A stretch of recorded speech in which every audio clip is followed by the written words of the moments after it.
In this guide, I'm going to show you how you can change your speedometer units here in Forza Horizon 6. Before we do get into this guide, make sure to like the video and subscribe to the channel with all notifications on. It really does help the channel and it lets us know that you want more content like this. We'd greatly appreciate it. And if at any point throughout this guide you had any questions, ask them down in the comment section below and we could help you out further. I'm going to be doing my best to reply to every single comment down there. First things first, you do need to go ahead and pause your game. So go ahead and hit pause. Let me actually smack this little thing here first. But hit pause and it's going to take you to a page that looks like this. Go ahead and tab over to the campaign section. And once you're in the campaign section, you need to go ahead and open up your settings just like so. And look on the left hand side menu, scroll down and select HUD and gameplay. And then from here, scroll down towards the very bottom until you find the units option. So scroll all the way down. You're going to see units on here. It's going to look something like this towards the very, very bottom.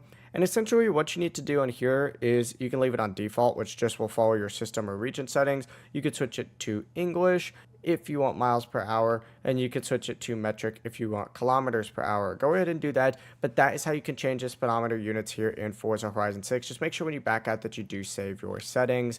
If you guys had any questions, ask them down in the comment section below, and we can help you out further. I'm going to be doing my best to reply to every single comment down there. Before you do leave this guide, make sure to like the video and subscribe to the channel with all notifications on. It really does help us out and it lets us know that you want more content. Have a great rest of your day though. Peace.